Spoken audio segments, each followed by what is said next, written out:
حدیث شریف میں آتا ہے، فرمایا نبی کریم صلی اللہ علیہ وسلم نے، اور کوئی فضیلت اگر سامنے نہ ہو، صرف اتنی سی بات کوئی کم نہیں، فرمایا حضور صلی اللہ علیہ وسلم نے، جو آدمی کسی کا روزہ افطار کرائے، لسی پلائے، پانی پلائے، کھجور کھلائے، کھانا کھلائے، روزہ دار کا روزہ قرضے کے افطار کرائے، اگلی بات کتنی اونچی ہے، ارشاد فرمایا مدنی کریم صلی اللہ علیہ وسلم نے، اللہ پاک اس کو میرے حوض سے پانی پلائے گا، اور جو آدمی میرے حوض سے پانی پی لے گا اسے جنت کے داخلے تک پھر 50,000 سال تک پیاس نہیں لگے گی۔ کتنا بڑا کرم ہے، کتنی بڑی مہربانی ہے، کتنی بڑی عطا اور بندہ نوازی ہے، کس قدر اس نے اپنا کرم اور فضل فرمایا۔ اب بھی بندے اگر اس کی رحمت کو نہ سمیٹیں تو یہ ہماری کوتاہی ہے۔ صحابہ اکرام رضوان اللہ تعالی علیہم اجمعین کے سامنے مدنی کریم صلی اللہ علیہ وسلم نے فرمایا کہ بنی اسرائیل کا ایک آدمی تھا جس نے 1000 سال تک اللہ کی راہ میں جہاد کیا، اور ایک دن ارشاد فرمایا مدنی کریم صلی اللہ علیہ وسلم نے کہ بنی اسرائیل کے 4 حضرات تھے، انبیاء تھے، پیغمبر تھے، رسول تھے، جنہوں نے 80 برس تک اللہ پاک کی اتنی زبردست عبادت کی کہ پل جھپنے کے برابر خداوند یا کریم کی یاد سے غفلت نہ کی۔ اندازہ لگاؤ، ایوب علیہ السلام ہے، حضرت زکریہ علیہ السلام ہے، حضرت حزقیل علیہ السلام ہے، حضرت یوشع علیہ السلام ہے، 4 پیغمبروں نے اتنی اچھی اور بہتر طریقے سے عبادت کی کہ 80 برس تک پلک جھپنے کے برابر بھی غفلت نہ کی۔ صحابہ رونے لگے، صحابہ اللہ پاک کی حضور میں عرض کرنے لگے، او مالک ہماری تو 80 برس کی عمر بھی نہیں، ہم کیسے مقابلہ کریں گے، ہم کس طرح نیکی کمائیں گے؟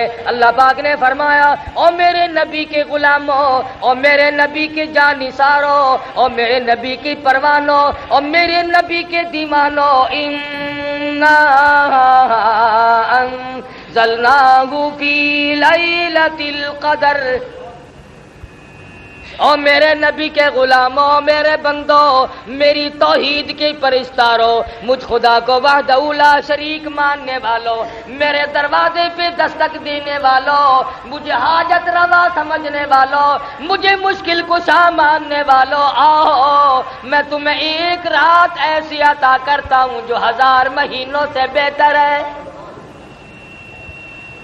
وما ادراک ما لیلۃ القدر، تمہیں کیا معلوم ہے وہ کیا چیز ہے، وہ کتنے شوق بھری چیز ہے، لیلۃ القدر کیا ہے؟ حضور اکرم صلی اللہ تعالی علیہ وسلم نے ارشاد فرمایا، جس آدمی کو شب قدر کی 1 رات کی عبادت نصیب ہو جائے، 1 رات کا جاگنا نصیب ہو جائے، 1 رات کی شب بیداری نصیب ہو جائے، حضور فرماتے ہیں اسے اللہ تبارک و تعالیٰ کے یہاں 83 سال 4 مہینے کی عبادت کا ثواب ملتا ہے۔ کیا ٹھکانہ ہے اس کے کرم کا؟ وہ تو اتنا دینے والا ہے، تو لینے والا بن۔ جوانی دی، دولت دی، اولاد دی، خوبصورت بیوی دی، عزت آبرو عطا فرمائی، صحت و تندرستی بخشی، ایمان کی دولت عطا فرمائی، کلمے کی دولت عطا فرمائی، قرآن کی دولت عطا فرمائی، امام الانبیاء محبوب کبریا حضرت محمد مصطفیٰ صلی اللہ تعالی علیہ وسلم کی رسالت اور ختم نبوت کی دولت عطا فرمائی۔ کتنی بڑی دولت ہے! صحابہ اکرام کو ان چیزوں کا پتہ لگا، وہ جانتے تھے، انہیں معلوم تھی قیمت ان چیزوں کی۔ آج ہم رمضان کی قیمت کیا جانیں، آج قرآن کی قیمت جاننے والے لوگ قبروں میں جا کے سو گئے۔ ورنہ وہ اتنا دینے والا ہے، ساری ساری رات صدائیں کرتا ہے، مناجات کرتے ہیں، دعا کے بدلے میں آواز آتی ہے، اور سے عظیم کے اٹھانے والے فرشتوں اب تم یہ کام چھوڑ کر روزہ رکھنے والوں کی دعاؤں پہ آمین کہو۔ تو یہاں جھوپڑی میں روزے رکھ رہا ہے، تو یہاں کچے کوٹھے میں روزے رکھ رہا ہے، تو اس بستی اور کنویں پہ بیٹھ کر کے روزے رکھ رہا ہے، عرش عظیم کو اٹھانے والا فرشتہ عرش کرسی پہ بیٹھ کر تیرے لیے بخشش کی دعا کرتا ہے۔ کس قدر اللہ پاک کا کرم ہے، کتنی بڑی کریمی ہے۔ اب بھی اگر تو نہ چاہے تو تیری کوئی اس میں خطا ہے، تیری اس میں کوئی غلطی، اپنی کو تسلیم کر، ورنہ وہ تو اتنا دیتا ہے، تیرے کرم سے بے نیاز اور کون سی شے ملی نہیں، اور جھولی ہی میری تنگ ہے پر تیرے یہاں کمی نہیں۔ تو بڑا دینے والا ہے، تو نے سارے جان کو دیا، تم نے جس کو دینا چاہا تو عزت عطا کر دی، اور جس کو تو ذلیل کرنے پہ آئے تخت شہنشاہی سے اتار کے پھینک دے۔ فرمایا تنزل الملائکۃ والروح فیہا بإذن ربہم من کل امر سلام۔ شب قدر والی رات میں آسمان سے فرشتوں کی قطار اترتی ہے، لگاتار فرشتے اترتے ہیں، جبریل امین تشریف لاتے ہیں، حکم ہوتا جبریل جاؤ مقبول ترین فرشتوں کو لے جاؤ، اس رات میں جو ہاتھ دعا کے لیے اٹھے ہوئے ہوں ان ہاتھوں سے جا کر مصافحہ کرو۔ فرشتے تلاش کرتے ہیں دعا کرنے والے ہاتھ کہاں ملتے ہیں۔ تنزل الملائکۃ والروح، فرشتے اترتے ہیں، جبریل امین تشریف لاتے ہیں۔ بعض علماء کا قول ہے فرشتوں کی ایک جماعت آتی ہے، بعض علماء نے لکھا ہے سیدنا عیسیٰ علیہ السلام اترتے ہیں، جاؤ امت محمد الرسول اللہ صلی اللہ علیہ وسلم کے اعمال دیکھ کے آؤ۔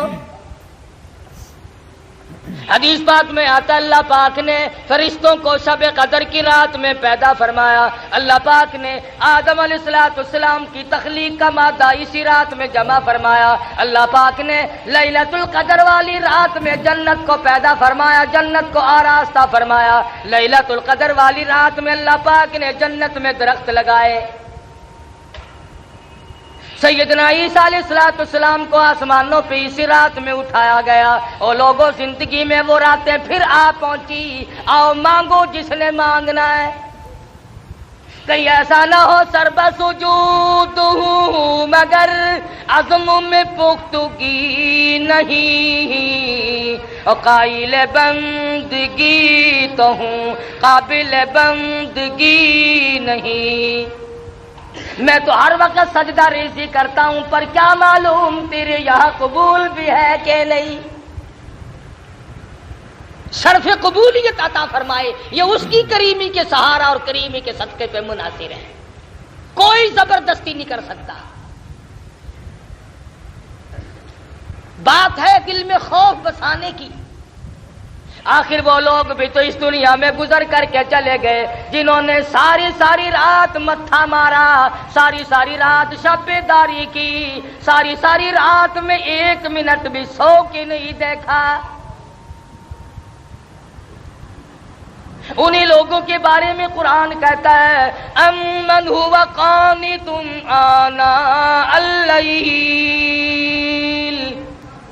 ساجدا وقائما یحذر الآخرۃ ویرجو رحمت ربی۔ فرمایا کمال ہے سر تیرا سجدے میں ہو، آسمان سے آواز آئے اور سجدہ کرنے والے مانگ کیا مانگتا ہے، لطف آ جائے، مزہ آ جاتا ہے، ایسا سجدہ کر جیسا سجدہ محمد مدنی صلی اللہ علیہ وسلم نے کیا، رو رو کے ساری رات سجدے میں گزار دی، بیت گئی رات۔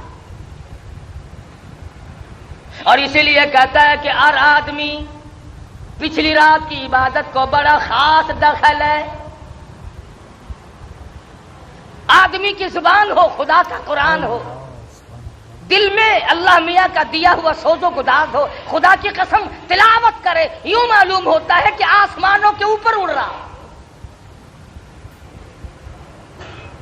بات ہے دل میں خوف بسانے کی. یہ دن پھر شاید کس کو آئیں گے. آؤ اپنے گناہوں کی معافی مانگو. 11 مہینے جو گناہوں کے پہاڑ لگا دیے، دریا بہا دیے، زمین و آسمان کا خلا پر کر دیا، آج آنسو بہا کر اللہ کے حضور میں معافی مانگنے کا وقت آ گیا. ہم اپنی غلطی ماننے کو تیار نہیں. اگر کسی کو یوں کہہ دیں آپ کے روزہ نہیں رکھا، وہ بدماش آگے سے اکڑتا ہے، بکواس کرتا ہے. اسلام میں حکومت ہو، بکنے والے کا قتل کرنے کا حکم ہے، بادشاہ قتل کرے، کہ وہ شاعر اسلام کو بھونکتا کیوں ہے؟ مگر آپ گریز کریں، ایسے آدمی سے بات نہ کریں جو دین کی پرواہ نہ کرتا ہو. نام کے مسلمان بنے پھرتے ہو، کام کے مسلمان قبروں میں چلے گئے. آج تمہیں محمد مصطفیٰ صلی اللہ علیہ وسلم کی شکل سے پیار نہیں، صورت سے انس نہیں. فلمی ایکٹروں، فلمی ایکٹریسوں کی صورتوں کو تلاش کرتے ہو، بال ان کے ساتھ ملاتے ہو، شکل ملاتے ہو، کپڑے ملاتے ہو. تم نے کبھی یہ بھی سوچا کہ قیامت کے دن میں شہنشاہ کائنات کے دربار میں یہ منہ لے کر کیسے جاؤں گا؟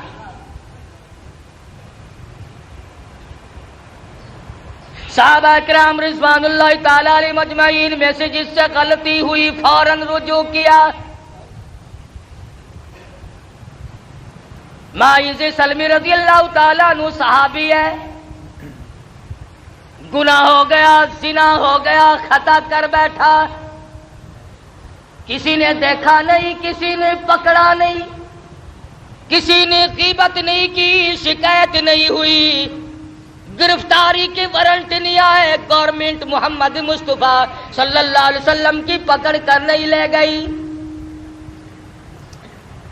دربار رسالت میں حاضر ہوا، عرض کرنے لگا یا رسول اللہ میرے ماں باپ قربان ہو جائے، انی قد ہلکت،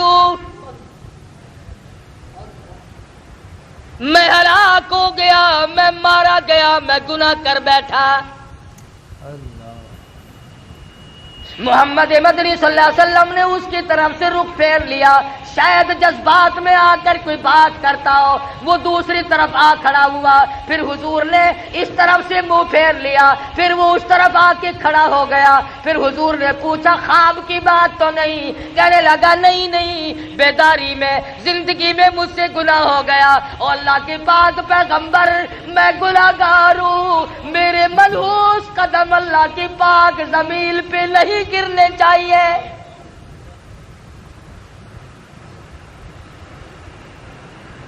دربار رسالت میں کھڑا ہو کر اقرار کرتا ہے، اعتراف کرتا ہے اور کہتا ہے میں گناہگار ہوں، میں گناہ کر بیٹھا. یہ میری نگاہ اس جہان پہ نہیں پڑنی چاہیے، یہ میرے پیر اس زمین پہ نہیں پڑنے چاہیے، اس میرے پیٹ کو کوئی حق نہیں اس دنیا میں رہ کر کے غذا کھائے. صحابی رو رہا ہے. حضور اکرم صلی اللہ علیہ وسلم نے ارشاد فرمایا کہ اسے لے جاؤ مدینے سے باہر. کون سا مدینہ؟ خدا کی قسم جہاں کی ہوا نرالی ہے، جہاں کی شان نرالی ہے، عظمتیں نرالی ہیں. کیا کہنا اس مدینہ کا جہاں آقا دو عالم کا بسیرا ہو صلی اللہ علیہ وسلم. وہاں کی ہر چیز نرالی، عظمتوں سے بھرپور، جہاں پر آج تک اس گئے گزرے دور میں، اس گئے گزرے وقت میں اب تک یہ حالات ہے. مولانا قاضی احسان احمد شجاع آبادی صدقہ رحمت اللہ علیہ فرماتے تھے کہ ہم نے بیٹھ کر کے کھانا کھایا، ہم نے ہڈی چوس کے پھینکی تو ایک بدو کے چھوٹے سے بچے نے اٹھا کر چوسنی شروع کر دی. ہمیں ترس آیا, ہم نے پاس بٹھایا, کھانا کھلایا, اور بعد میں ہم نے کہا بیٹا ہمارے ساتھ پاکستان چلو, ہم تجھے روٹی بھی کھلائیں گے, کپڑا بھی پہنائیں گے, شادی بھی کریں گے, مکان بھی دیں گے. اس بچے نے کہا سب کچھ دو گے؟ کہ ہاں. کہ تمہارے یہاں سب کچھ ملتا ہے؟ کہ ہاں. معصوم بچہ کہتا ہے قائد صاحب کی طرف اشارہ کر کے کہ اچھا سب کچھ ملے گا؟ کہ ہاں سب کچھ ملے گا. کیا تمہارے ملک میں یہ گنبد خضرا بھی ہے؟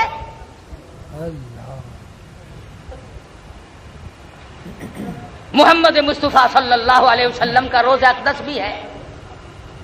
قاضی صاحب مرحوم کی چیخ نکل گئی. فرمایا بیٹا اور سب کچھ ہے یہ نہیں. کہنے لگا مولانا لوگوں کی ہڈیاں چوسنا منظور ہے, تمہارے پھینکے ہوئے ٹکڑے کھا کے وقت گزارنا منظور ہے, پر مدینے کی گلیوں سے بے وفائی نہیں کرنی. آج لوگ مدینے والی سرکار سے غداری کر رہے ہیں, مدینے والے کے دین سے بے وفائی کر رہے ہیں, مدینے والے کے لائے ہوئے قرآن کے ساتھ بے ایمانی کر رہے ہیں. وہ تو مدینے کی گلیوں سے بے وفائی نہیں کرنا چاہتے ہیں. یہ کئی حج کر رکھے ہیں حاجیوں نے, ان سے پوچھو کہ مدینہ منورہ میں کئی مہینے بھی ٹھہرے ہیں, انہوں نے کبھی مدینے پاک میں کبھی کسی کتے کو بھونکتے بھی سنا ہے کبھی؟ اور مسلمانوں پاکستان کے باشندوں ذرا شرم کرو, ڈوب کے مر جاؤ. مدینے کا کتا شرم کرتا ہے, مدینے کا کتا حیا کرتا ہے, گنبد خضرا صلی اللہ علیہ وسلم کا ادب اور احترام کرتا ہے, وہ نہیں بھونکتا. ہمارے یہاں کئی لوگ مسلمان کہلا کر, مسلمان کے گھر میں پیدا ہو کر نبی کے قرآن کو, نبی کے صحابہ کو بھونکتے رہتے ہیں. کتنے لوگ ہیں جو امام الانبیاء محبوب کبریا حضرت محمد مصطفیٰ صلی اللہ تعالی علیہ وسلم کی اہلیہ محترمہ, ہم سب مومنوں کی اماں سیدہ عائشہ صدیقہ کو بھونکتے رہتے ہیں. کون ایسا صدیقہ جس کے صدقے میں تجھے تیمم ملا, جس کے صدقے میں تجھے پاک دامنی ملی؟ ارشاد فرمایا مدنی کریم صلی اللہ علیہ وسلم نے, ایسا صدیقہ نہ ہوتی تو دین ناقص رہ جاتا, ادھورا رہ جاتا. اور تو اور جو لوگ ان باتوں کو اٹھاتے ہیں, آؤ تھوڑا سا اشارہ کر دوں. سیدہ عائشہ صدیقہ اور سیدہ فاطمہ الزہرا رضی اللہ تعالی عنہما, ماں بیٹی دونوں ایک جگہ بیٹھی ہوئی ہیں. خاتون جنت فاطمہ الزہرا رضی اللہ تعالی عنہا فرمانے لگی, امی جان, خالہ جان, میرا مرتبہ آپ سے بڑا ہے, اس لیے میں پیغمبر کی بیٹی ہوں, آپ ابو بکر صدیق رضی اللہ تعالی عنہ صحابی کی بیٹی ہے.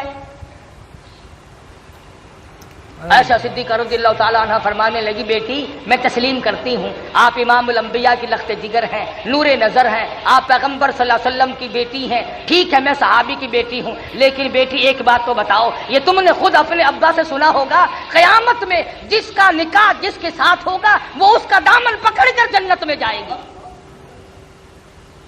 فاطمہ الزہرا نے تسلیم کر لیا اور کہنے لگی میں نے اپنے ابا سے یہ بات سنی ہے. پھر عائشہ صدیقہ رضی اللہ تعالیٰ عنہ فرماتی ہیں, اے میری بیٹی, اے فاطمہ, پھر یاد رکھو ٹھیک ہے تم پیغمبر کی بیٹی ہو, میں صحابی کی بیٹی ہوں, لیکن یاد رکھو جب جنت میں داخلے کا وقت آئے گا تو حضرت علی صحابی کی انگلی پکڑ کے جائے گی جنت میں, میں امام الانبیاء کا دامن پکڑ جنت میں جاؤں گی. میں نبی کے ساتھ جاؤں گی, تو صحابی کے ساتھ جائے گی. تو صحابی کا خوف عرض کر رہا تھا, آج ہمیں اپنے رشتہ داروں کی موت پہ رونا آ جائے گا, درد کرم میں غم میں رونا آ جائے گا, لیکن اپنی روح سیاہی پہ, اپنی بدعمالی پہ کبھی رونا آج تک نہیں آیا. اکیلا بیٹھ کے کبھی رویا کر, کبھی ان آنکھوں سے پانی بہایا کر جو جہنم کی آگ کو بجھاتی ہیں. صحابی کہتا ہے یا رسول اللہ, میرے یہ ملوث قدم اس زمین پہ نہیں پڑنے چاہیے, مجھے سنسار کرو. حضور صلی اللہ علیہ وسلم نے حکم دے دیا, صحابی کو مدینہ منورہ سے باہر لے گئے. پتھر مارنے جب شروع کیے تو خون نکل کر ایک دوسرے صحابی کے کپڑوں پہ پڑا.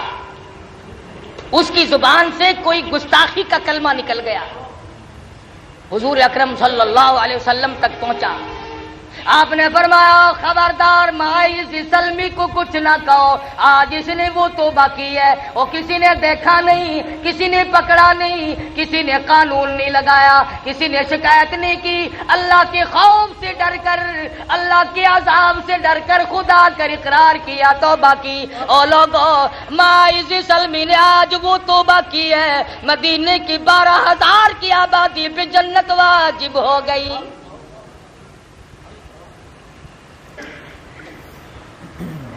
ہمارا یہ خیال ہے کہ گناہ جو پرانا ہو جاتا ہے نا وہ خود بخود معاف ہو جاتا ہے. دل آدمی کا کہتا ہے او جی وہ جوانی کے وقت کی بات ہے، چھوڑو اب کیا یاد کرنا ہے، اس کا بچپن تھا گزر گیا، نئی عمر تھی گزر گئی. نہیں، اللہ کے بینک میں موجود ہے، یاد رکھ، قبر میں جائے گا ایک ایک ذرہ کھڑا ہوا پائے گا.